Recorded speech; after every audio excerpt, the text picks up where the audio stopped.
गुफा के अंदर बहू की ठंडी रसोई और खेती। अरे वाह, यही है ना हमारा गांव, कितना सुंदर है। सुंदर तो है पीहू, लेकिन बाहर का टेम्परेचर देखा है? 45 डिग्री चल रहा है। तो क्या हुआ, गर्मी तो शहर में भी होती है, वहाँ एसी है, यहाँ हवा है। हाँ, वो हवा जो खुद जल रही है। प्रेम की बात में कोई झूठ नहीं था। मई के इस खौफनाक महीने में सूरज जैसे आसमान से आग के गोले बरसा रहा था। बाहर का सुंदर गांव अब सूखा और बेजान दिख रहा है। खेतों में दरारें पड़ चुकी हैं, पेड़ों के पत्ते झुलस गए थे और गर्म हवाएं पूरे माहौल को और डरावना बना रही थी। गांव की धूल भरी सड़क तक तपने लगी थी और इसी तपिश से बचने के लिए गांव के कुछ बुजुर्ग चबूतरे की छांव में बैठे हुए थे। अरे भाई, आज तो हद हो गई। लाइट सुबह 4 बजे से अभी तक नहीं आई। अरे भाई क्या बताएं, खेत सूख गए हैं, जानवर परेशान हैं गर्मी से। तभी दूर से धूल उड़ाती हुई एक गाड़ी आती दिखाई देती है। अरे भाई, ये किसकी गाड़ी आ रही है? अरे लगता है अंकुश जी की गाड़ी है। तभी गाड़ी रुकती है और अंकुश जी नीचे उतरते हैं। चबूतरे पर बैठे लोग उठे और उनसे मिलने के लिए आगे आए। अरे अंकुश, हाँ गए आप लोग, पर इस महीने, इस गर्मी में? अरे क्या करें काका, हमारी बहू की जिद थी। बोली इस बार गर्मियों में गांव जाना है। हमने भी कहा चलो देख लो। अरे वाह, बहू का गर्मियों में गांव का शौक एक दिन में निकल जाएगा, देखना। कल तक ये वापस शहर चलो कहने लगेगी। और तभी गाड़ी से पीहू, प्रेम, वृंदा और अदिति उतरती हैं। वैभव काका ने पीहू को देखते हुए कहा, अरे बेटा, तुम हो तो जिसे गांव की गर्मियां पसंद हैं। जी काका, मैं हूँ जिसे गांव भी पसंद है और गर्मियाँ भी। अरे भाई, अभी बोल रही हो बेटा, 2 घंटे बाद तुम्हें असली गर्मी का मजा आएगा। काका आप भूल रहे हैं, मैं शहर से सिर्फ सूटकेस नहीं, अपना ठंडा दिमाग भी साथ लाई हूँ। आप 2 घंटे की बात कर रहे हैं, मैं तो अगले 2 महीने यहीं गुजारने का इरादा करके आई हूँ। देखिएगा, मैं इस गर्मी से बचने का भी जुगाड़ निकालूंगी। तभी वृंदा ने सबको टोकते हुए कहा, अरे बाकी की बातें बाद में करना, वरना यहाँ बीच सड़क पर खड़े खड़े ही पिघल जाएंगे। चलो अब घर चले भाई साहब, हम निकलते हैं, वरना सूरज आज ही हमें भस्म कर देगा। वृंदा की बात सुनकर सबने कदम बढ़ाए। आगे गली के मुहाने पर अमृता, वैभवी और आशा हाथ में पंखा लिए अपनी अपनी देहरी पर बैठी थी। गर्मी ने तो दिमाग ही खराब कर दिया, ना अंदर बैठने में चैन है और ना ही बाहर। मेरा तो मन करता है सब छोड़ो और उस पहाड़ी वाली गुफा में जाकर बैठ जाओ। हाय दैया, ना गुफा का तो नाम मत लो। पता चला ठंडक के चक्कर में वहाँ गृहस्थी बसाने गई और खुद ही डरावनी कहानी बन गई। मजाक छोड़ो, पर इस गुफा में ठंडक तो वाकई में है, लेकिन क्या फायदा इसी ठंडक का, अब तो वहाँ कोई जाता भी नहीं। आशा चाची की बात अभी पूरी भी नहीं हुई थी कि तभी वृंदा अपने परिवार के साथ वहां से गुजरी। उन्हें देखते ही सभी लोग अपनी बातें छोड़कर उनसे मिलने लगे। अरे वृंदा जी, आप लोग भी गांव ऐसी तपती गर्मी में आए हैं, देखिए ना, गर्मी ने तो सबका बुरा हाल कर रखा है। गर्मी तो बहुत है, लेकिन हमारी बहू का गांव आने का बड़ा मन था, इसीलिए हम सब चले आए। अच्छा, तो बहू जी को गांव की गर्मी पसंद है। बेटा अभी तो पैर जमीन पर रखे हैं, एक दिन में सारी गर्मी समझ आ जाएगी।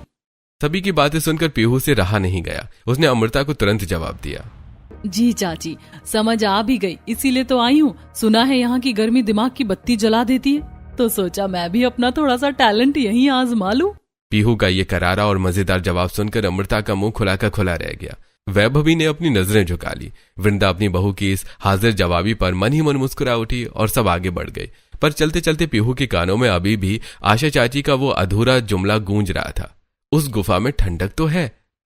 चाची क्या कह रही थी? गुफा ठंडी है, लेकिन वहाँ कोई जाता नहीं है, क्यों? इसी सोच में डूबी हुई पीहू को पता ही नहीं चला कि कब सब लोग घर पहुंच गए। जैसे पुराने घर का दरवाजा खुला, कई दिनों से बंद पड़े घर की धूल और हवा गर्म बाहर निकल आई। फिर सबने मिलकर घर की सफाई शुरू की।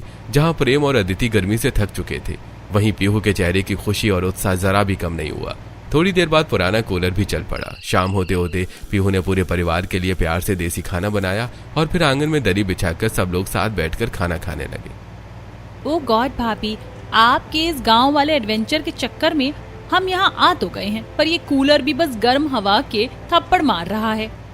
अदिति, मैंने पहले कहा था पीहू का एडवेंचर अभी शुरू हुआ है, हमारी हालत अभी से टाइट है। अरे खाना खाइए पहले, पेट भरेगा तो गर्मी भी अच्छी लगने लगेगी। जैसे ही सबने पहला निवाला लिया ही था कि कूलर की घरघराहट बंद हो गई। पूरा घर अंधेरे में छा गया, लाइट कट चुकी थी। ये लो, जिसका डर था वही हुआ। भाभी अब तो हद हो गई है, कूलर बंद, पंखा बंद, हम यहाँ कबाब बन जाएंगे। चुप रहो अतिथि, पीहू ने इतनी मेहनत से खाना बनाया है। पीहू बेटा तो फिक्र मत कर। मम्मी कोई ना कोई जुगाड़ तो होगा ही, ये गर्मी हमें हराएगी नहीं। अरे हर जगह जुगाड़ ढूंढ लेती हो, पर इस बार बताओ क्या सोच रही हो? अभी कुछ पक्का नहीं है, पर कल सुबह एक जगह देखनी है। कौन सी जगह? पहले खाना खाओ। सभी लोगों ने जैसे तैसे खाना खाया। रात घिर आई, गर्मी की वजह से घर के अंदर रुकना मुश्किल था। आखिरकार सबने छत पर चादरें बिछाई और वहीं लेटे। यार छत पर तो थोड़ा ठीक है।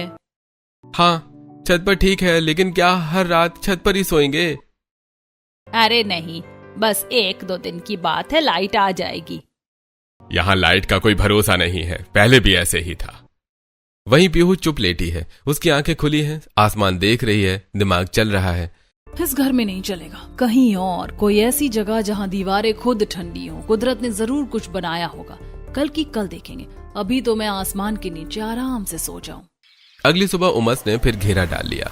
वृंदा ने दरवाजा खोला तो सामने अमृता और वैभव भी खड़ी थी, जैसे रात भर से वहीं बैठी हो। अरे वृंदा जी, रात कैसी गई? बहू रानी का एडवेंचर कैसा रहा? ठंडी हवा मिली? हम तो रात भर इंतजार में थे, सोचा सुबह होते ही बहू जी के बैग बंद जाएंगे। शहर की हवा याद आती है ना रात को। वृंदा ने एक नजर दोनों पर डाली। चेहरे पर कोई घबराहट नहीं, बस एक शांत मुस्कान, जैसे पहले से पता हो कि सामने वाले क्या कहने वाले हैं। रात बहुत अच्छी गई दीदी, छत पर सोए, तारे देखे। शहर में तो ये नसीब ही नहीं होता। और बहू?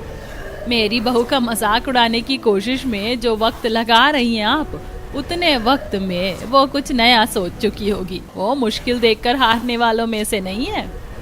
दोनों चुप हो गईं और छत पर पीहू दूर पहाड़ी की तरफ देख रही थी। इधर पूरा गांव सूखा, उधर घनी हरियाली। तभी आशा चाची की बात याद आई, गुफा उधर ही थी। इधर सब सूखा, उधर इतनी हरियाली, कैसे? नीचे से आवाजें आई, तभी पीहू ने झांक कर देखा। नीचे गांव की औरतों को देखकर वो सीढ़ियों से उतरकर नीचे आ गई।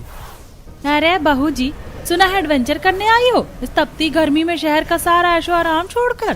कोई मजबूरी होगी, वरना कौन छोड़ता है एसी बेटा।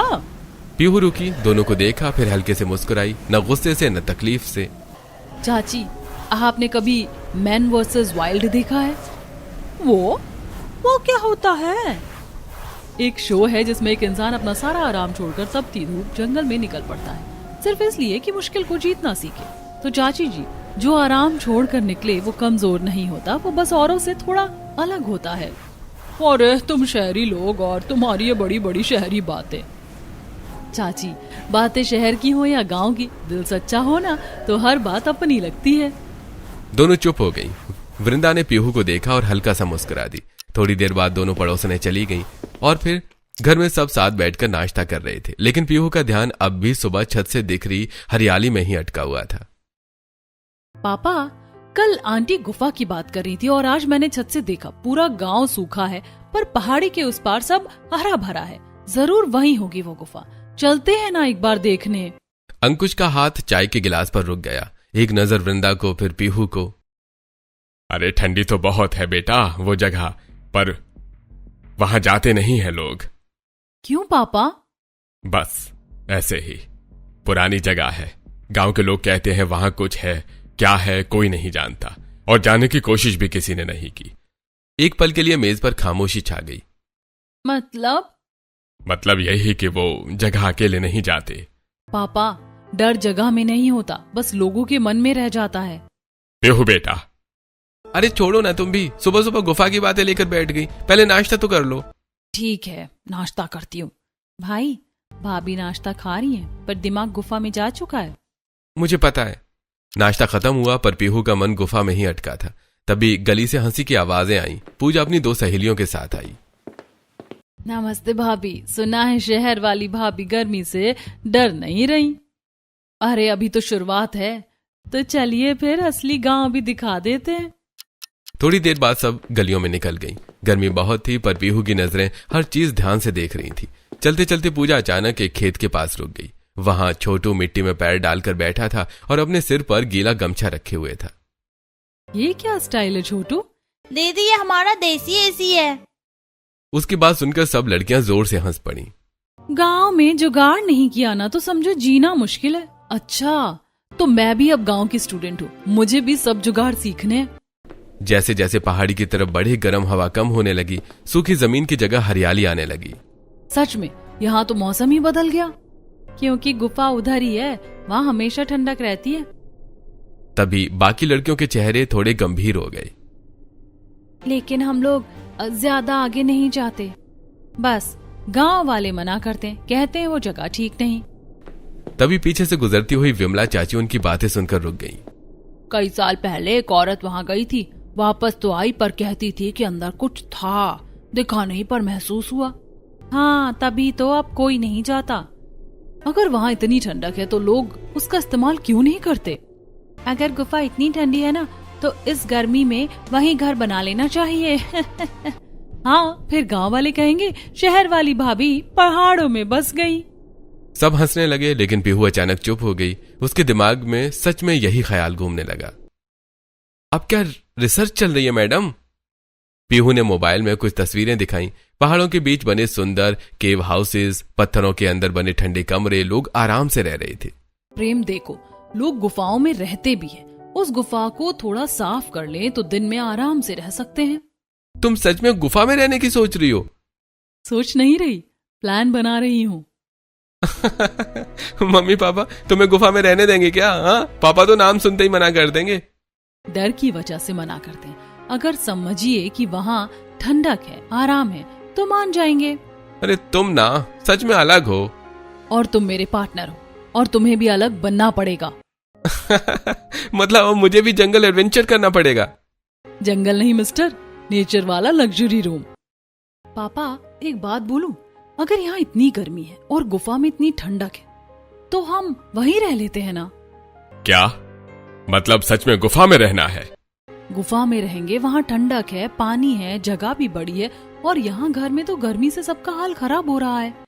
भाभी की बात गलत भी नहीं है, मैं तो अभी से पिघल रही हूँ। लेकिन बेटा लोग उस जगह को अच्छा नहीं मानते। मम्मी, लोग बिना देखे बहुत कुछ बोलते हैं। हम सब साथ रहेंगे ना, ऊपर से मैं उस जगह को अच्छा बना दूंगी। तुम ऐसे बोल रही हो जैसे गुफा नहीं नया फ्लैट लेने जा रहे हैं। फ्लैट से अच्छा होगा, वहाँ नेचुरल एसी होगा। कुछ बोलिए पापा। अरे बेटा अगर इतनी गर्मी लग रही है तो जरूरी थोड़े है पूरे 2 महीने यहीं रहे। चाहो तो वापस शहर चल सकते हैं। नहीं पापा, अब आए हैं तो पूरे 2 महीने यहीं रहेंगे, बस रहने का तरीका थोड़ा बदलना होगा। अगर सब साथ रहेंगे और संभल कर रहेंगे तो कोशिश कर सकते हैं। बस फिर क्या था, अगले ही पल घर का माहौल बदल गया। डर आधा था और एक्साइटमेंट दोगुनी। सुबह सुबह पूरा घर ऐसे तैयारी करने लगा जैसे कहीं लंबी पिकनिक पर जा रहा हो। पीहू कभी बर्तन बांधती, कभी चादरें। उसने एक बड़ा टोकरी निकाली और उसमें मसाले, आटा, दाल और सब्जियां रखने लगी। अरे तुम तो इतनी तैयारी कर रहे हो जैसे सारी जिंदगी वहीं रहने जा रही हो। रहने ही तो जा रहे हैं मिस्टर, गुफा में पहली ठंडी रसोई भी बनेगी। फिर पीहू ने चुपके से कुछ छोटे पैकेट भी बैग में रख दिए। ये क्या है? सब्जियों के बीज। ये सच में गुफा में खेती भी करेंगी? जहाँ हरियाली है वहाँ कुछ ना कुछ उगता जरूर है। भाभी, वहाँ सच में कुछ निकला तो तेरे भाई को आगे कर देंगे। वाह, मतलब भूत आया तो सबसे पहले मैं? भाई डर मत, मेरी भाभी है ना, वो भूत को भी काम पर लगा देंगी। अदिति की बात सुनकर सब हंस पड़े, यहाँ तक कि अंकुश भी मुस्कुरा दिया। पीहू बेटा, तू गुफा में रहने जा रही है या पूरा घर शिफ्ट कर रही है? मम्मी, गर्मी से बचना है तो सेटअप भी बढ़िया होना चाहिए। थोड़ी देर बाद जब सब लोग इतना सामान लेकर गुफा की तरफ निकलने लगे तो पूरे गांव की नजर उन्हीं पर टिक गई। ये लोग सच में गुफा में रहने जा रहे हैं क्या? शहर वालों को भी गर्मी ने पूरा पागल कर दिया है, पर लड़की में हिम्मत तो है, सब सोचते हैं, करने कोई नहीं जाता। अरे अगर सच में वहाँ ठंडक निकली ना तो पूरा गांव बाद में इन्हीं के पीछे जाएगा। उधर पीहू बिना किसी की बात को बुरा माने आगे बढ़ती रही। उसके चेहरे पर डर नहीं, अजीब सा उत्साह था।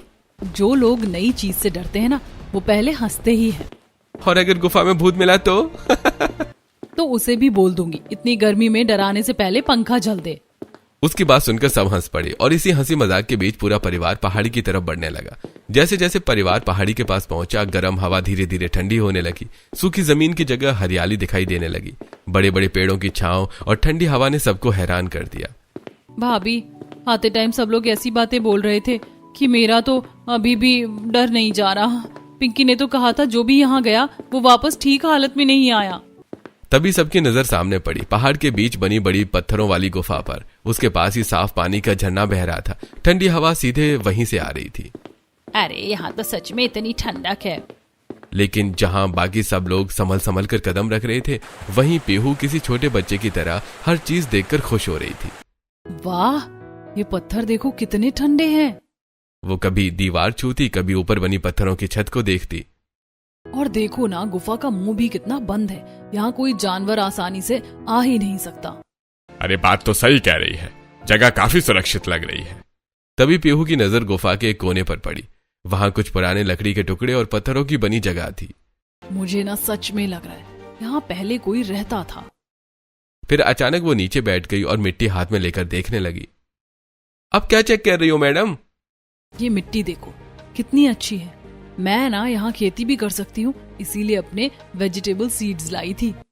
भाभी, यहाँ लोग डर के मारे कांप रहे हैं और आप खेती प्लान कर रही हो। अरे डरने से अच्छा टमाटर उगा लो। ठीक है भाभी, मान लिया जगह अच्छी है, लेकिन यहाँ रहेंगे कैसे?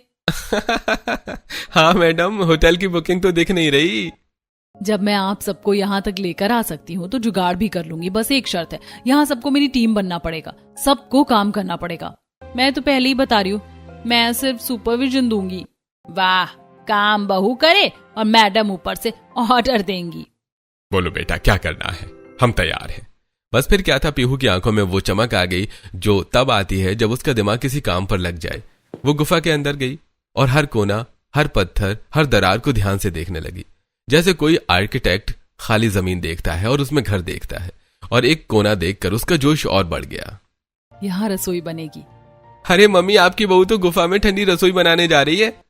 उड़ा लो मजाक प्रेम, लेकिन जब रसोई बनकर तैयार होगी ना, तब तुम वही करोगे जो हर बार करते हो। पहले मुंह बनाओ, फिर खाओ, फिर कहो वाह यार।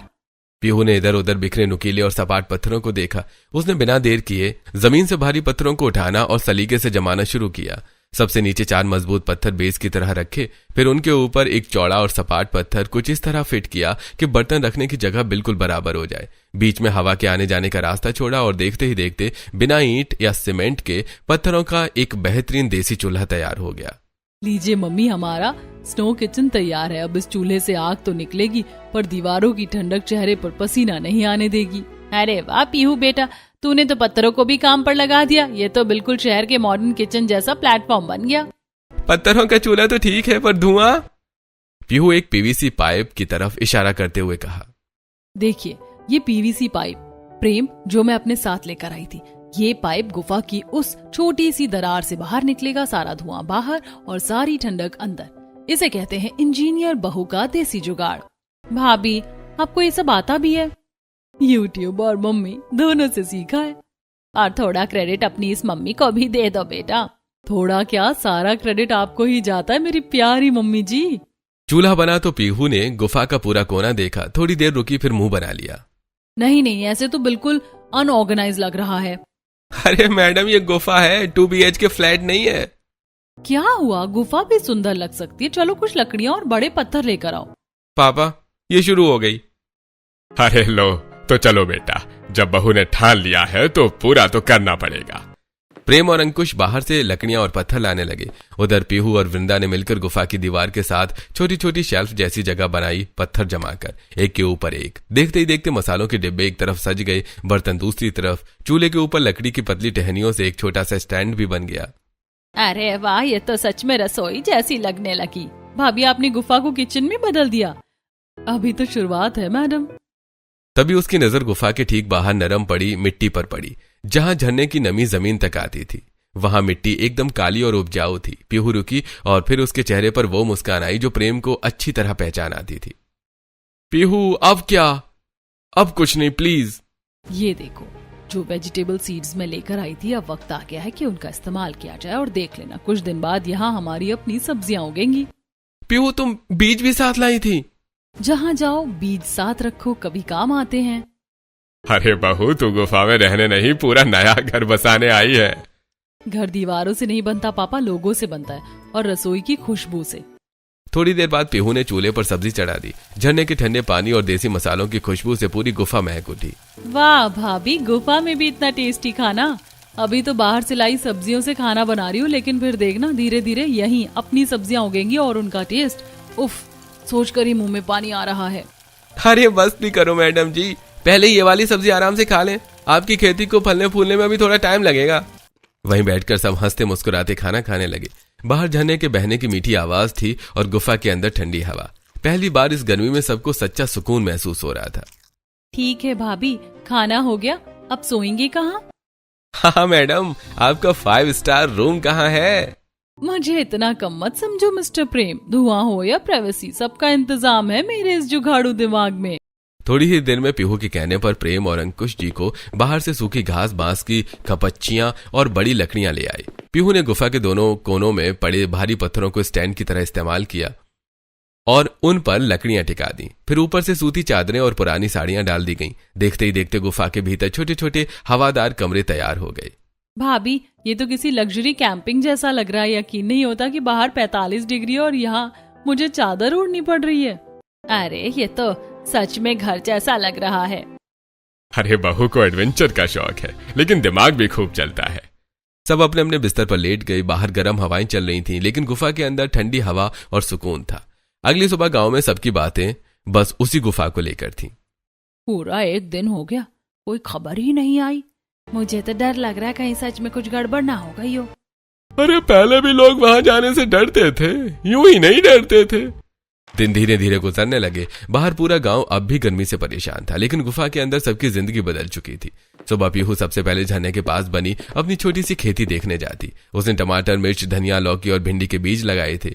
हर दिन मिट्टी से छोटी छोटी हरी पत्तियां निकलती देख उसके चेहरे की खुशी बढ़ जाती। देखो देखो, धनिया निकल आया।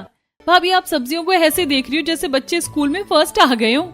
उधर रसोई भी अब पूरी तरह जम चुकी थी। सुबह चूल्हे पर गर्मा गर्म पराठे बनते, दोपहर में झरने के ठंडे पानी के पास बैठकर सब खाना खाते और रात को ठंडी हवा में बातें करते। सच कहूं, इतने सुकून से तो हम शहर में भी नहीं रहे। गांव वाले अब भी दूर से पहाड़ी की तरफ देखते रहते। सबको इंतजार था कि आखिर गुफा से क्या खबर आएगी। इतने दिन हो गए फिर भी सब ठीक कैसे हैं? मुझे तो लगता है कुछ ना कुछ जरूर है इस जगह में। लेकिन उधर गुफा में सब हंसी खुशी रह रहे थे। फिर एक रात अचानक तेज आवाज गूंजने लगी। हवा जोर जोर से चल रही थी। बाहर पेड़ों की सरसराहट और झरने की आवाज मिलकर डरावना माहौल बना रही थी। भाभी, ये कैसी आवाज है? ये कैसी आवाज थी? सब डर गए, लेकिन पीहू बिल्कुल शांत थी। अरे डरिए मत, इतने दिनों से यहाँ रह रहे हैं ना, कुछ हुआ क्या? तो फिर ये आवाज? चलो बाहर चलकर देखते हैं। बाहर तेज तूफानी हवा चल रही थी। बड़े बड़े पेड़ हवा से टकराकर जोर जोर से हिल रहे थे। झरने का पानी पत्थरों से टकराकर गूंज पैदा कर रहा था। देखा, आवाज इन पेड़ों और झरने की है। लोगों ने डर डर कर इसे भूत बना दिया।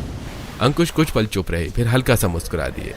अरे सही कह रही हो बेटी, हम इतने दिन से यहाँ हैं, लेकिन कभी कुछ गलत महसूस नहीं हुआ।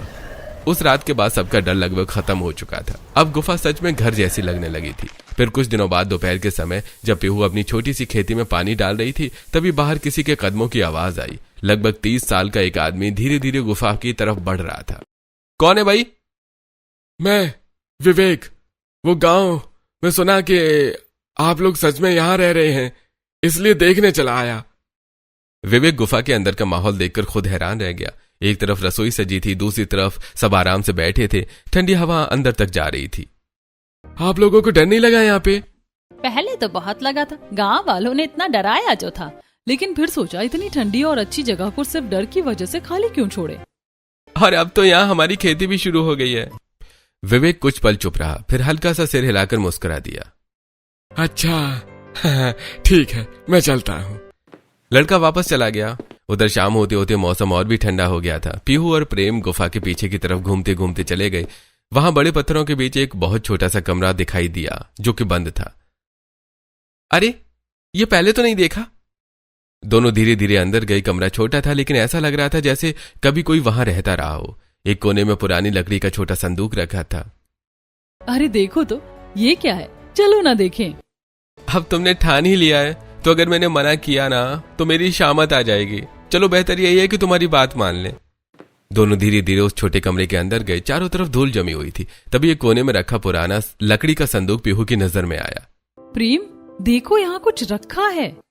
पीहू झुककर संदूक के पास बैठ गई और उसने धीरे से ऊपर जमी धूल हटाई और फिर उसका ढक्कन खोला।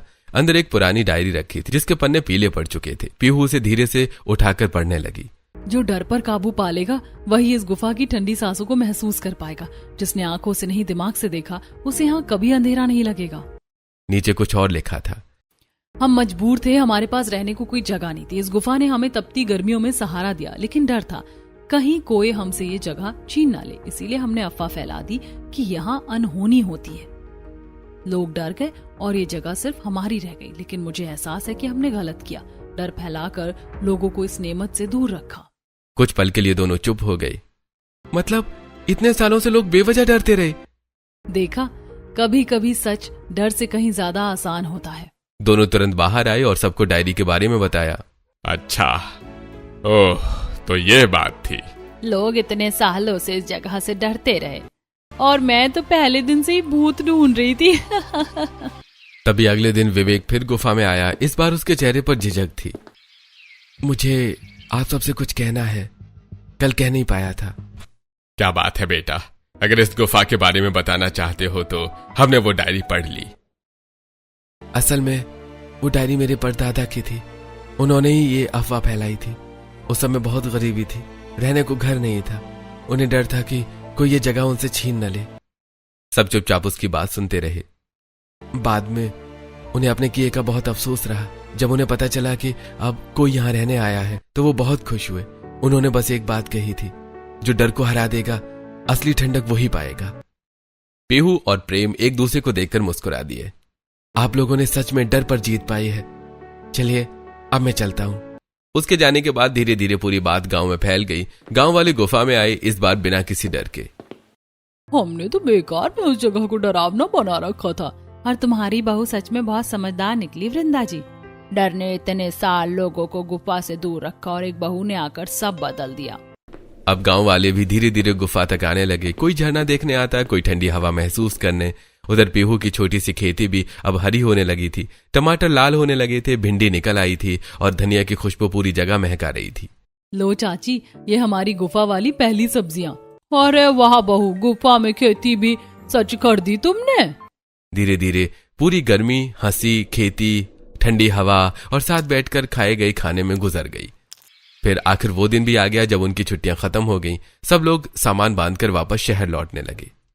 सच कहूं भाभी, अब ये गुफा छोड़ने का मन नहीं कर रहा। जिस जगह से लोग डरते थे आज वही सबसे प्यारी लग रही है। हमारी बहू ने साबित कर दिया कि डर के आगे जीत है। सभी लोग हंस पड़े। जाते वक्त पीहू ने एक आखिरी बार पीछे मुड़कर गुफा को देखा। ठंडी हवा अब भी वही बह रही थी, लेकिन अब उस जगह में डर नहीं, अपनापन बसता था। डर ने जिसे वीरान रखा, प्यार ने उसे घर बना दिया। और फिर गाड़ी धीरे धीरे गांव से दूर निकल गई, लेकिन गुफा की वो ठंडी रसोई और छोटी सी खेती हमेशा सबकी यादों में बस गई।